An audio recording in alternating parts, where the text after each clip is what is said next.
Hey, good day, everybody. I got the 23 Ford Bronco here. I'm about to install the Zone Offroad 2.25, 2.25 adventure lift. So we'll go on front and rear, but I'll start with the rear. So I got all my stuff hooked up, ready to go. See you in a sec. Now tires are off. It's the driver's side, so we'll have to take these screws out. These ones to undo the guard. Take off and then unbolt this shock mount from the bottom. 27mm. This one you don't have to because it's locked in place, I believe. Yeah, but we'll just use an open wrench to counteract that. 27. It's a tedious process. I got the one side off. I hate the pins from the fenders. Like, screw on, but it won't bite, and like I end up just pulling several of them. Once you get in there, like it's like essential to have this taken off. But this one is pinned right in my running board, so I didn't have to take it.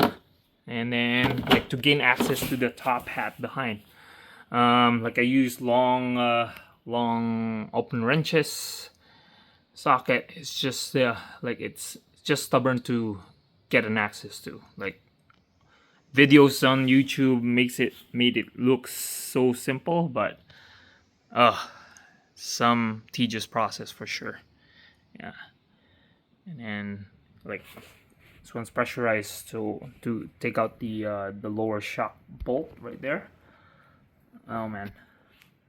So let's see when I put it on. I have to like lift the whole frame off of it first, then I can fit this guy. All right, this is what the rear strut looked like. I did put some grease on the center nut to loosen it up later. We'll take this pin out. That's the alignment pin. Discard that. And then this one mounts this way into the frame. So we'll have to compress the shock, the spring, and then loosen this a bit. And then we'll have to turn this top hat all the way around. And with that said, like, I marked with masking tapes on where the studs are pointing, so that when I turn it 180, it should match. Alrighty?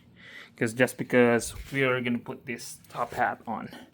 A sec. So this is what it will look like with the spacer on, and then as you can see, there's a bit of stud showing, so we'll have to cut that off in order to make it flush against the strut, the mount on the frame. Okay. Not doing this will break your stud based from the warning. So like I said, we'll have to turn this top hat mount 180 to point the other way around. Okay. Here's a quick tip for you.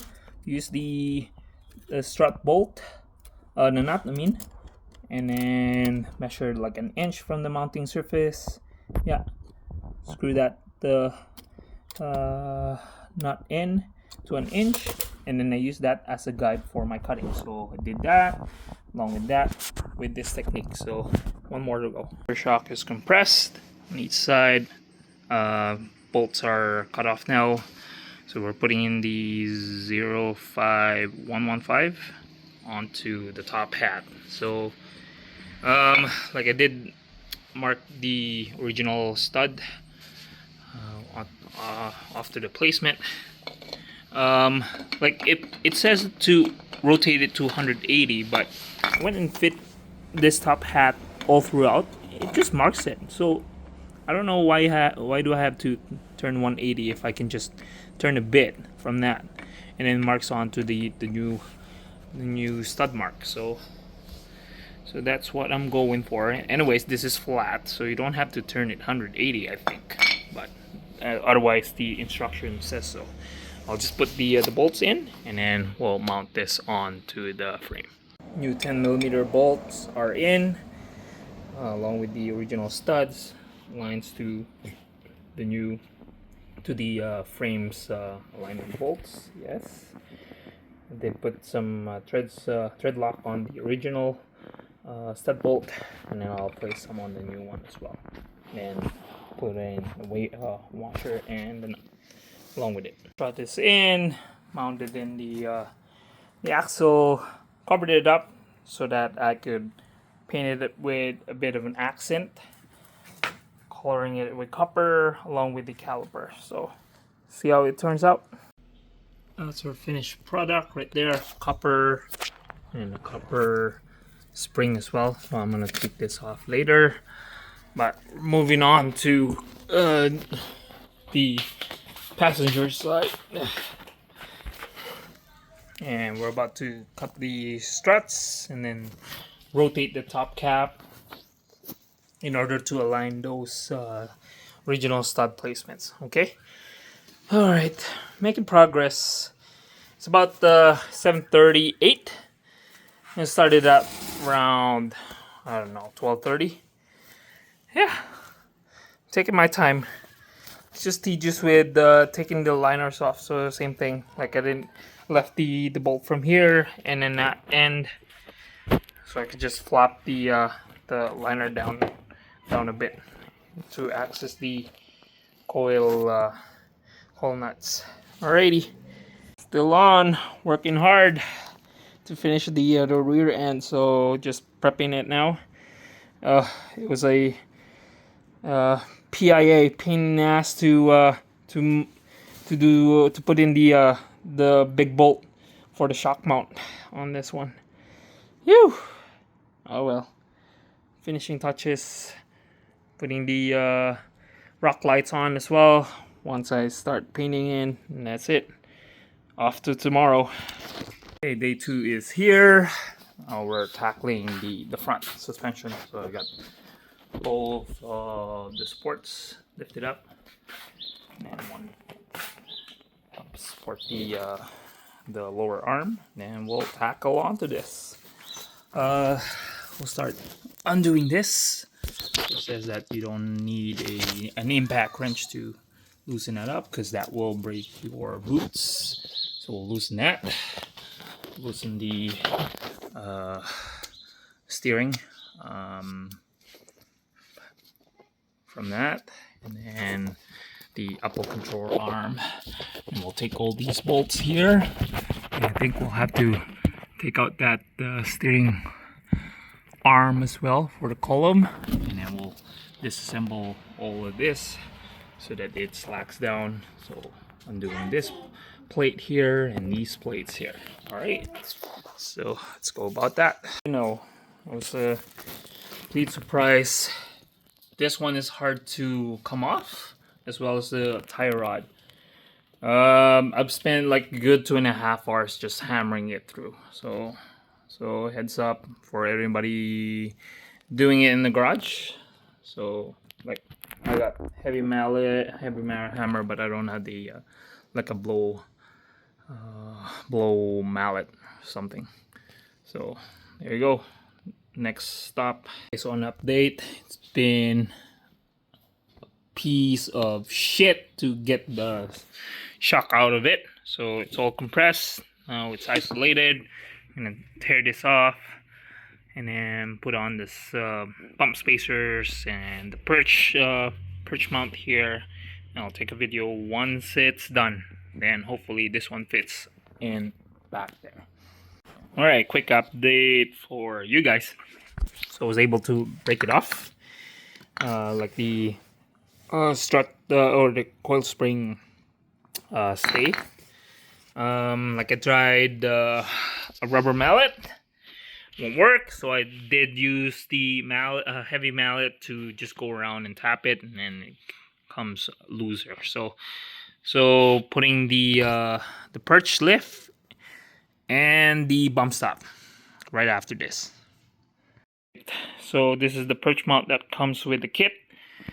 This will thread along with the shock body Might have to mile it down. So I may pause the video, and then this one sits on top of the original bump stop, just to get a little more support. All right. Tip. It's hard to pack this one into the strap body, so I use the lower strap coil mount. Drop it in, and then I hammer it down around just to push it into the space. So of course this one shakes, like of course with the impact it shakes down, so I'm just letting it loose for now, but I'll be putting it once we're close. So. Okay, coil spring is placed back, still on tension. Just place the 18mm bolt on. Just tightens, I don't know the torque spec, but just hand tighten it towards the end. And I'm gonna let this one go. I had this one turned around 180, so this one that has the pin was on the opposite side on the piggyback, so now it's lined up on the outside from the mount, and then ready to put in this this spacer here that says, what's that, 05113 right there. Okay, and then the manner you will have to place in is this one has the reading on, or the thicker space, because it's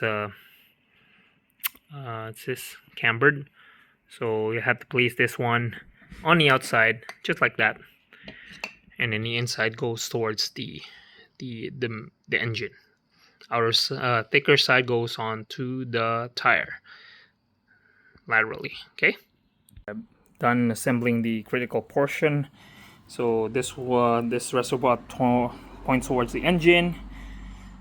So the thicker side that has the label here, the 5113, is towards the tires. Thinner aspect of the spacer goes in.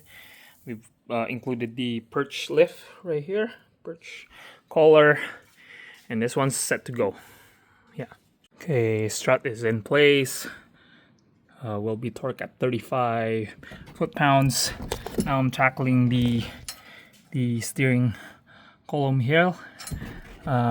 Just undoing this 10mm bolt so that I can start working on getting this UCA bolt out, and then replace the new upper control arm. All right, upper control arm is off. Where's that? Yeah, this is the nail for that. And then quick tip, you can retract the, where is that? Where's my finger? Sorry, it's just, you can retract this, like pull up that steering column in order to disengage. How did I not know that? Well, thank you YouTube for showing it to me. At least, yeah, a few more steps. Hopefully I can get this back. It's 7:15 in the evening now. As always, started at noontime. Whew, some work. So this is what it came with, along with the Adventure series lift.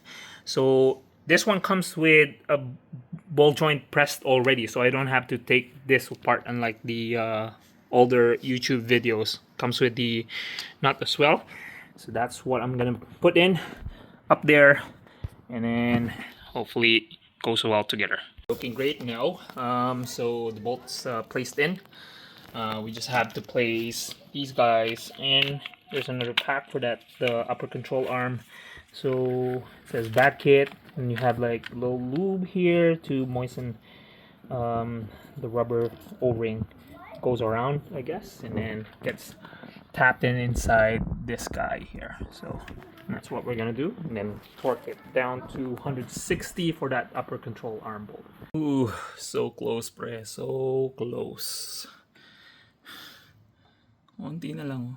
And we're back on day 3. So apologize for the no updates in between. I was having issues on fitment with the Zone Offroad upper control arm. Can't connect it to align it with the knuckle here. I stripped the sway bar link on the driver's side at the end because I was trying to pry it out from the lower control arm. End up nipping the tip of the bolt just to make it reusable, because otherwise I'll be buying a new one. And then the great problem was I end up popping the CV joint here. Of course, it's in the boot, so you can't tell, but when I was putting them together, it looked weird. Like it wasn't spinning the half shaft here towards the front diff. So that was my issue, and that took like a day yesterday. Well, part of the few hours yesterday. I was able to have one of my friend mechanic to come over and see it, evaluate my work, and then yeah, pushing through towards the end game here, the last corner. So hopefully this one would be better. Quick tip when taking it off, of course I've done the bolts off the brackets here just to make it loose. Quick tip for that is on this sway bar link here, try to grease it up with the fluid film just to go around the collar here, and then I end up spraying the top one as well. This one helps with the spinning so that when you're undoing the bolt, the whole rubber doesn't come together when you torque it around. So, and then of course with the help of the 8mm hex that goes at the bottom here to pin the nut, or I mean the bolt from spinning. So here we are, off to my last challenge. So progress update, I replaced the upper control arm now, so it's nice and loose. So learn about that from the last one so that I can easily put that on later. And then I use a ratchet strap to support the knuckle in order I could just like get the axle nut nicely flush up top of the axle nut.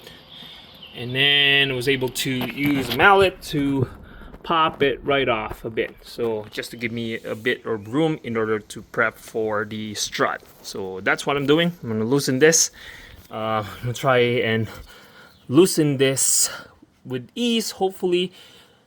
Just like I mentioned earlier, I run the I stripped the end under there, so I pretty much cut like a 1/4 inch off of that.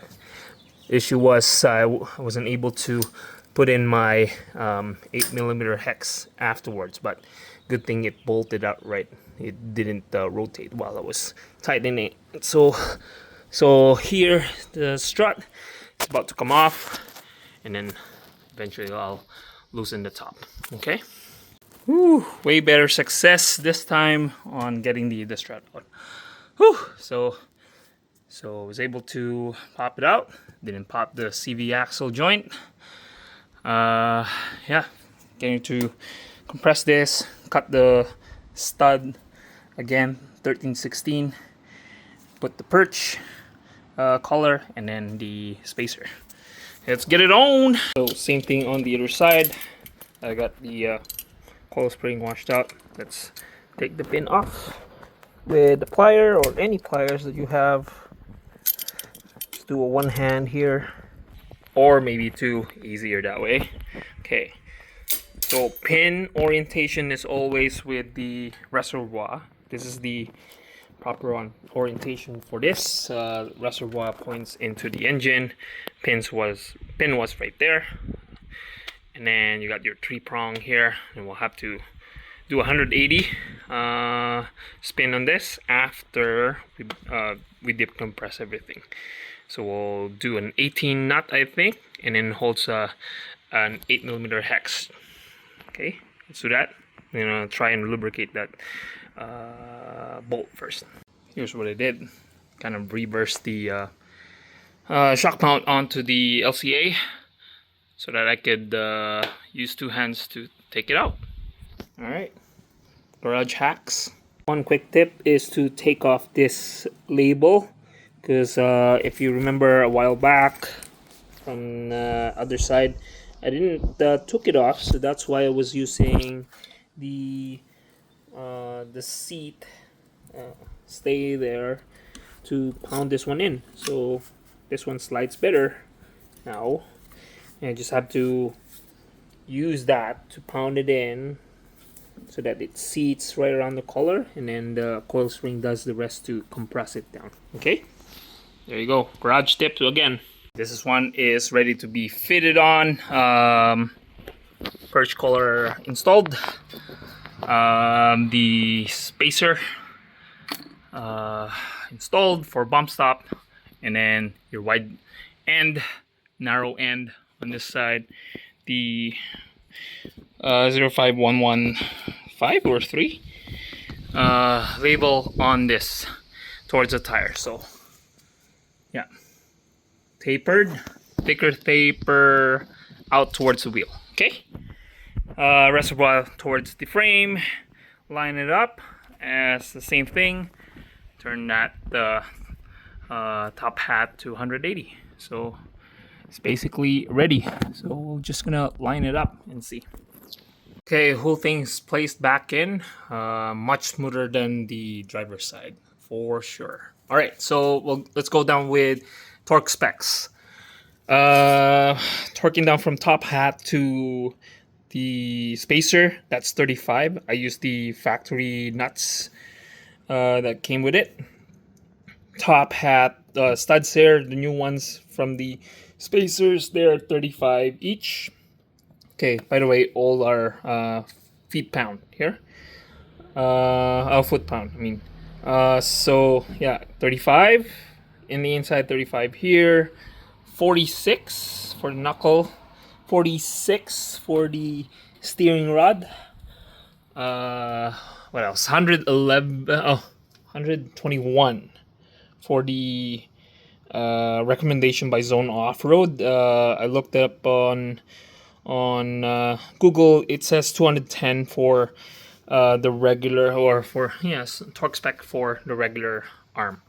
What else? 111 on the sway bar here, and then 66 for both the strut studs here. Okay, so 35, 35, 46, 46, 66, 66, 111, 121, and then your CV axle nut is 221. Okay, and then torque spec for your wheels are 130, I believe, but the Zone Offroad document here suggests 100, but I'll go with 130. All right, well, thanks for watching. See if I can post in like a before and after. Okay, thank you for watching all throughout this ordeal here. Peace, y'all.